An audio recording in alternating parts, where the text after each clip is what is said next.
Ali, ali, ali, oh. Ali, ali, ali, oh. CBAFC, Blue and White Army. Steve, really disappointing one today in terms of the scoreline 4-0 against Chesterfield.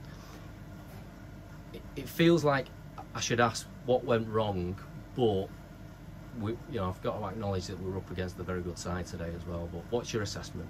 Yeah, I mean, I think on the day the better team won. There's no excuses from that. There was no bad officiating that's cost any goals or anything like that. We got beat by a better team, and you can see the strength in their squad, the quality of players. Because if you think that they've arrested maybe 4 or 5 of the big hitters, but the players that played were still, effectively as good.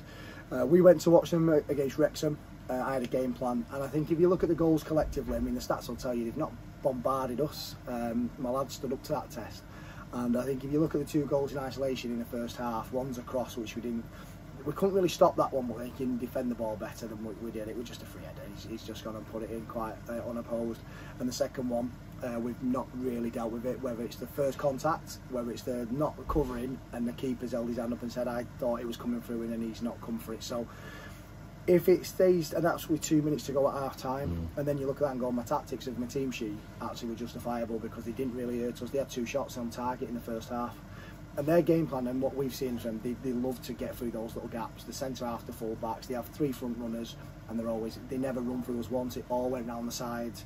So I was really pleased that the game plan was working, but then obviously it doesn't look like it because we're 2-0 down. But we had a game plan. I left out 3 or 4 players to use them in a very specific way, and unfortunately I wasn't able to do that, and that's just unfortunate that an admin error's cost us a substitution that I was trying to make at half time. So let's put the record straight on that one.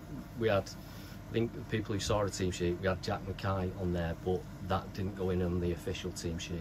Is that what happened? Yeah, unfortunately an admin error.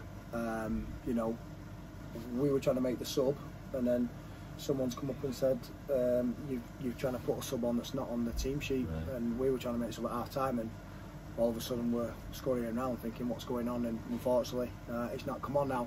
I'm absolutely sort of distraught for Jack, because he was obviously playing for Chesterfield previously. His friends are here and his family are here, so I can only apologise on behalf of the football club on that one, because the club have let him down today, and I just think that that's not any individual, it's a club collectively. We've let him down, and it's also affected my plans, because I've made plans to bring him on for a specific reason, and then I can't even do it. So yeah, embarrassed in the dressing room telling the player, and as I said, I can only apologise to him and his family. Back on the pitch though, Steve, I think a lot of the lads, in my opinion, looked nervous today. There were errors that we've not seen from individual players all the way through the team, really. What can you put that down to? Just an experience. I mean, if you look, people have to remember, we've had a great start, but we haven't won anything. But it's because it's Curzon Ashton, it's little Curzon, they're not meant to win football matches. But because we went on that run of 6 games on a spin, we've always said, and I've said it every game, we will not get above our station. I've never once ever said we're going to do something. We're on target in the league for our target that we've set in our internal dressing room. If you look at the starting 11, Chris Renshaw, under 20, 24. Your back line, you've got Posher, Harry Flowers, Scott Wilson, and then Matty Waters playing to the left hand side, all under 23. I've then got in midfield Jack Dunn, 23. I've also got in midfield, Jordan Lussey's 26, he's the experienced one. I've got Alex Curran. I've got obviously up front, he was the eldest statesman of the team. So when you look at the team, average age must have been under 23, and that's an inexperienced team, but with good quality, and I trust them, and they'll learn from that. And I just felt like, it wasn't a game where they were getting bombarded. By the way, we weren't overrun. 4-0, I think actually probably flatters them a little bit. They were the stronger team, they were the better team, and they deserved to win. I'll make that very clear, and I wish them all the very best. The management team was very complimentary to us. I can't speak highly enough of him, to be honest. First time I've actually met him in person, James, and what a guy. And the offer of future contact, I can only say thank you for that as well. But my players stood up to a test that we got beat by the better team.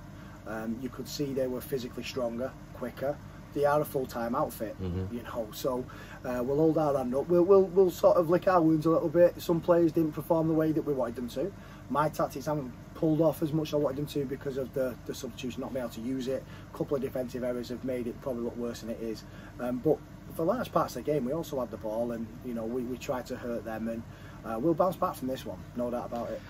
And that's the thing now. What do you have to do? It is a young group of players in the main. So what do we do now before our next league game? Well, we've just spent 10 minutes just having a real good deep dive between us all, nice and calm. I've asked the open floor, anything that's not been right today, we've all talked about it. We've all come up with a plan for next week against Spennymoor collectively, and that's what's great about this group. Paul, I'm not, you know, I'm the manager, but I'm not the be all and end all. If there's something not working, we'll sort of thrash it out. If I don't like it, we won't be doing it because I'm the manager. But I like what they were saying. It's in tandem with what I'm wanting.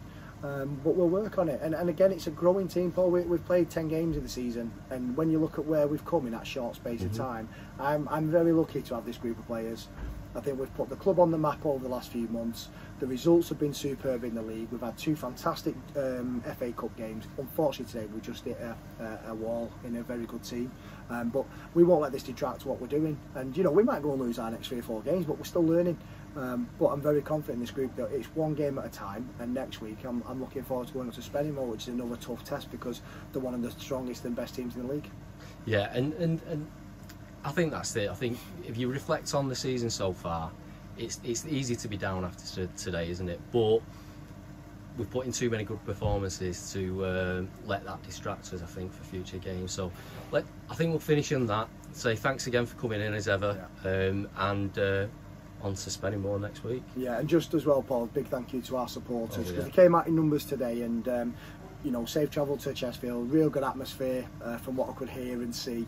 But yeah, very pleased with the turnout from the Curzon faithful, so thank you for let's hope a few of those come again and get back behind the team against Gates.